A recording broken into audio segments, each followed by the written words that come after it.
regardless of what you start doing, I think first of all, you got to think about things that you enjoy. Like if you're doing a workout routine and it's not enjoyable or it's super repetitive all the time, and or not necessarily that you like, if you don't enjoy those things that are super repetitive, then you need to try to find something or a different style of class maybe, or a different style of exercise that you do Mhm. enjoy, because it's super hard to stick to anything that you feel like you are constantly like dragging yourself to.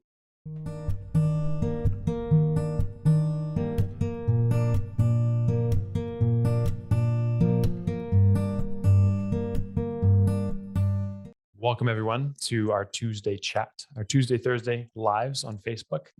For those listening after, this will be on YouTube and our podcast as well. Today, we're talking about 5 easy ways to start your exercise journey. We like to talk about mindset, nutrition, and fitness. Those are our 3 pillars. Today, we're going to talk about the exercise or that fitness component. So, Tom, what do you got for us? I've got a couple that I think are really important, regardless of what you're doing. I know we obviously are big advocates of strength training and CrossFit style workouts for conditioning. We believe those are some of the best ways to get overall healthy and fit. But I Mhm. think, regardless of what you start doing, I think first of all, you got to think about things that you enjoy. Like if you're doing a workout routine and it's not enjoyable or it's super repetitive all the time, and or not necessarily that you don't enjoy things that are repetitive, but if you don't enjoy those things that are super repetitive, then you need to try to find something or a different style of class maybe, or a different style of exercise that you do Mhm. enjoy, um, because it's super hard to stick to anything that you feel like you are constantly like dragging yourself to.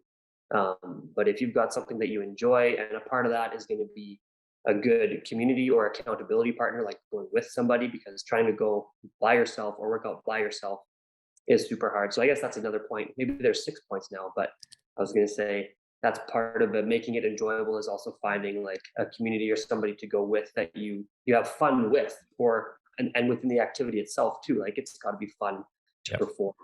So that's my first one. Make it enjoyable, and Um, then sorry, you go ahead. yeah, we'll go opposite. We'll rapid fire. The next is start small. And you'll probably see a common theme with this. We say this quite often: start small, small habits, build small nutritional habits. The reason we want people to start small is because that's more sustainable, right? If you start small, you can actually become consistent in that habit or that routine, and it becomes a part of your life instead of trying to overhaul everything and saying, as an example, let's say you want to run more.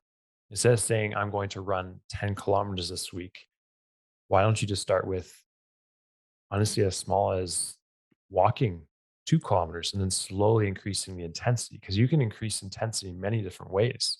You can increase it by duration, by speed, by load if you're doing different weights and exercises. So that's the second tip: start small. Mhm.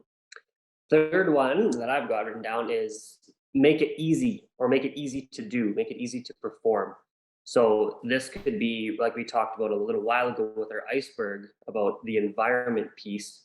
Um, this can go obviously back to in the gym. If you're around people, it's going to be easier to do the workout because you're surrounded by people that are also doing it. But even going back to the way that maybe you set things up in your home, like people always talk about those cues to exercise, like leaving your shoes at the door, or packing your gym bag before you leave, or bringing your gym bag with you to work so you don't have to go back home in between or whatever. You can just go straight from work to the gym, or you know it's ready if you go to the gym early first thing in the morning. You've got your bag packed maybe the night before or whatever it is. um, but the key is just, yeah, to set yourself up for success, and therefore making it easy for yourself to go and to actually do it. Yeah, I like that one a lot. Make it easy on yourself. The Mhm. next is going to be start with the basics, meaning, I mean, no one's above learning the basics anyway. I mean, I repeatedly go back to learning the basics. So if we're talking about basics of exercise, like the common movements that we teach in the gym, deadlifts, squats, presses, all these different things, then we have to build that foundation. Because if you build a strong foundation, so as an example, an air squat. For those that haven't done an air squat or don't know what it is, basically it's just your body weight. You're just pushing air or gravity, working against gravity. You're going to sit down, you're going to stand and back up. You can sit to a target, you can do it without a target, but basically building that foundation, because when you build a strong foundation, then it gets easier to do more complex exercise routines or movements from there. But if you skip over the basics, you might have to humble yourself and go back to the basics in the future. Yeah. I think number five that we have, unless you're tying this into learn the basics, which it does tie in for sure, is to find a coach or some sort of accountability partner. But a coach is going to help you do a lot of these things and help tie a lot of these things together, right? They're going to hopefully make it more enjoyable. That's what a coach should do as well. They're going to help you learn the basics for sure. They're going to help you start small, because a lot of people on their own, we've seen it time and time again, go too much too fast. Yep. And coach is going to be there to help rein you in a little bit.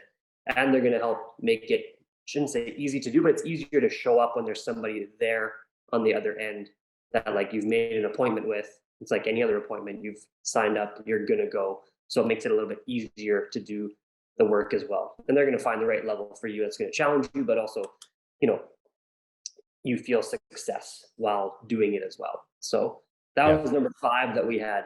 Find a coach. I think that's a really important one. I've come to realize over the years, you save yourself a lot of time and a lot of money by finding someone who's invested a lot of time and money in being an expert in this. Because it's very confusing looking online and trying all these different things. Like we talked about this before. There's millions of free exercise routines and nutrition plans and mindset programs, but you want to find someone who actually can understand you as a person, because that's what makes a good coach, right? They understand you as a person. They know what exercise routine is going to suit you best in what part of your life you're in and what kind of food you like and all these different factors that just typing words into a Google search isn't going to really help you with. So definitely recommend that. And a good coach goes beyond just a good trainer. A trainer can help you move better, but a good coach understands the finer points behind helping you move better. So, to review, first is making it fun. Next is starting small. Then from there, what was the next one? Make it easy. Make it easy to do, learn the basics, find a coach. Find a coach. Well, everyone, thank you so much. If you have any questions or you have any topics you want us to talk about, please put them in the comments below. If you're listening to this on the podcast, send us a message. We'll have our website link on there as well. As always, it's been a pleasure. And for those that are in Camrose, happy snow day. Yeah.